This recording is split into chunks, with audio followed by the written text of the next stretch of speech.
right, family, it's Tasha MamabearPrepping. You already know what time it is. Get your drink, pull up, let's talk about it. I've got my coffee brewing right now.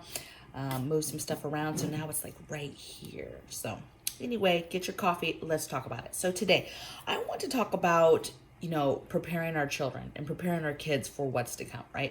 It's a delicate line on what you are sharing with children, teaching children, right? And especially when it comes to OPSEC, right? So I did a video before about children, specifically about OPSEC, operational security, how to speak to them, how to convey to them the importance of keeping certain secrets, not telling people stuff, kind of gray man type stuff, why we do stuff. Now, I will be quite honest with you. Our children, they know just about everything. We talk very openly in this household about everything, okay? So nothing's off limits in this house in regards to surviving and living and even everyday things, okay? Hopefully that's not too loud on the video, you guys. I apologize. That's my coffee. And it's right here now, so I'm realizing it's kind of loud. And that, a lot of that has to do with age of children, right? How old are children? At what age do you tell them certain things? But again, we're so open with everyday things, okay? That really prepping and being prepared is our lifestyle. It's part of our life. It's everyday stuff around here. So it's no different than anything. It's not some scary secret that we keep from the children, okay? So kids know in this house what's going on, what's going down, and they are involved. What I did today specifically for this video is I put together a list of different things that you can do to teach our children. It's very important. You don't necessarily have to tell children what's going on in the world right now, what conflict is arising, what's happening, why is the president talking, that type of stuff. And I'll tell you, in this household, they do know why, okay? My 12-year-old knows what's going on to an extent, right? He's not in here, analyzing all these different things like maybe mama is, right? But he has a picture and has an overcap, if you will, of what's going on. Now, and you as a parent are going to make that decision on what level, because some people are very strict, and do not believe that children need to, know what's going on like that, and don't burden children with that. But I'll tell you, my kid is not burdened by anything he knows. If anything, he feels more empowered and knows what's going on. When kids ask you stuff, you need to be stepping up to the plate and answering, okay?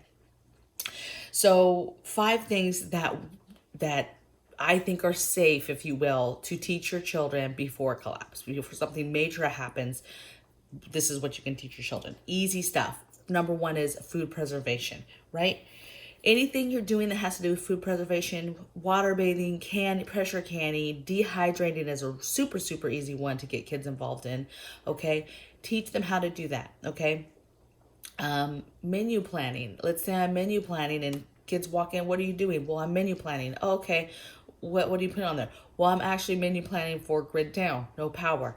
What are some stuff you guys would like to eat if there was no power, right? What are some snacks? Different things, okay? You include them. If they ask you what you're doing, that's a perfect, segue into talking about the subject. And kids are going to ask. There's 2 things about kids. They're super inquisitive, right? They want to know what's going on, and they ask a lot of questions, right? They're super inquisitive, ask a lot of questions, and they're sponges. Everything you tell them, they will learn, they will take. And so utilize that to teach them the real things in life. These are quality life skills, okay, that they need to learn. So food preservation is super easy.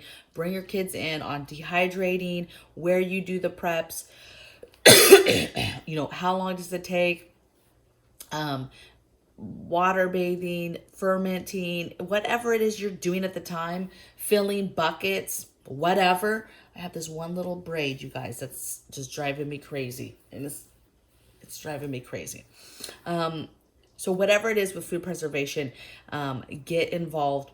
Get your kids involved with doing that. That's super easy, okay? It's one thing for them to grow up and be like, oh, mom always canned, to, oh, I know a little bit about that now, okay? Or, hey, I know the importance of having a dehydrator and dehydrating food and why we do that and how to implement that food later, okay? When you pull out dehydrated marshmallows, or you pull out some dehydrated lemons to add to their tea or whatever, that's you incorporating, showing them why you're doing that. You know, and having those things for grid down, right? Grid down happens. Maybe it's gloom and doom a little bit, like it's kind of scary. There's no lights, this sucks, whatever. But if you're able to make some hot chocolate and pull out dehydrated marshmallows, simple things like that enforce how important food preservation is, even though that's something so small, okay? Number two is growing food, okay? I get this. This might be your baby. You're not trying to ruin crops, ruin food, but you need to incorporate kids into this, okay? Teach them the timelines. Hey, we're only growing this, starting this type of food now because this is cold weather crops, or this is warm weather crops. Or, hey, we're going to start some stuff inside. Or, hey, these are herbs. This is different from food. Explain that. Have them help you plant seeds. Have them help you water, okay? Have them help you weed, okay? And walk through. When you're doing your inspection and walking through and maybe gleaning and pulling some stuff and harvesting and cutting and pulling weeds and things like that, have them do those rounds with you so they can kind of see what you do, okay? So one, they can help you, and two, one day when you're not here, they know how to do this stuff, all right? It's not foreign to them. Number three is organizing preps, right? Kids know groceries come in, certain stuff goes certain places. We've got to label stuff. We've got to organize stuff. They know it doesn't just get shoved into cabinets everywhere. Everything is very particular, has a specific place, and goes in orderly. Okay, so they're part of that. If you make them part of that, it's fun. One, you're getting help putting groceries away, but they're understanding the concept. They're understanding about expiration dates and organization as a whole, as far as where things go and putting stuff in a timely, nice manner.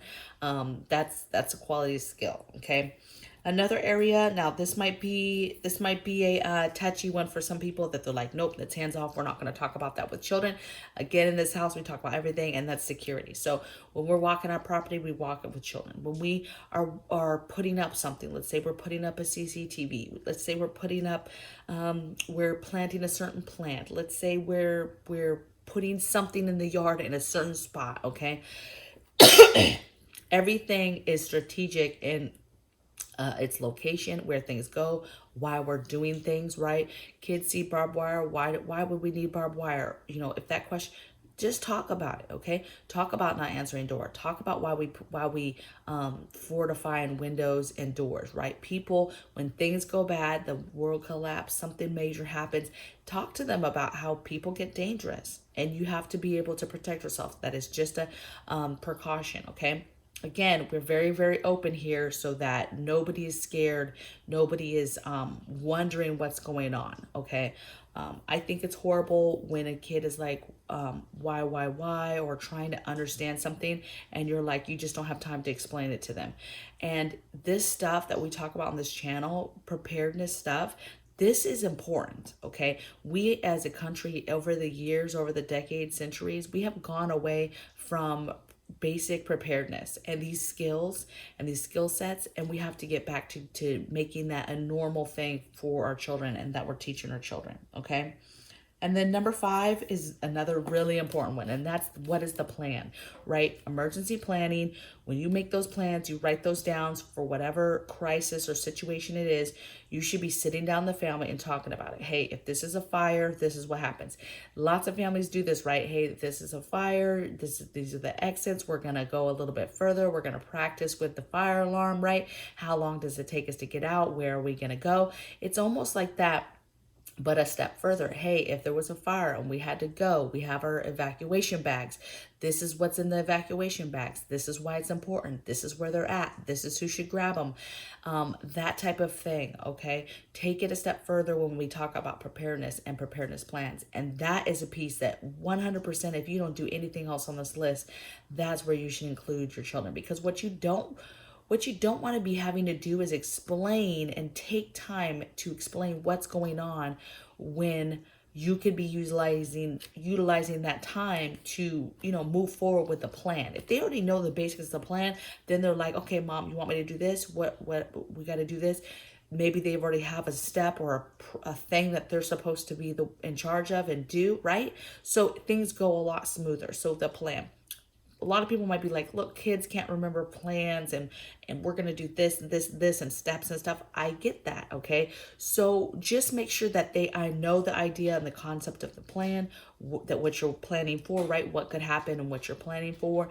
And then at least go over the first response. What is the first few steps that you're supposed to take as a family to do that? Okay. Because that urgency could be very, very vital when it comes to locking down your home and getting things ready, or preparing and pulling out bags, or whatever the case may be. Okay. So that's my 5 things. I got a couple tips. I only have 2 tips. Okay. One is incorporate this into their chores, right? Kids have chores, have everyday chores, right? Cleaning up, whatever. Incorporate these types of skills into their thing. Hey, maybe they have a chore where they help mom at least once a week dehydrate an item. Okay. They pick the item, they dehydrate it, and that's something that you guys do weekly. Maybe their chore is they walk through and they take care of animals, things like that. Maybe gardening, they walk through and they help weed. They have to do the walkthrough with you and they help you weed. They have their gloves, and that's something that you guys do. Okay. So incorporate these types of skills into their chores. Okay. A lot of times parents are like, I don't know what kind of chores to do, just sweep, do the dishes, whatever. But there's a lot of preparedness stuff that they could do. And then the other thing or tip I have is just, if they ask and when they ask, just answer them. Okay. Take the time to answer them and include them. Don't just say, no, no, no, I don't have time. I'm bad about this too, right? I'm the doer. I get things done. Once I have something I need to do, I just get it done. And so sometimes kids ask and I'm like, look, I don't have time for all that stuff. Okay. So do whatever it is that you're going to do, but you need to include kids. And when they ask, answer those questions so that they understand what's going on with preparedness. Okay. So I hope you guys are well. I can't wait to hear what you guys have to say and add to the topic. Please add stuff because we're all learning, and I'll see you guys tomorrow in the next video. Take care. Bye.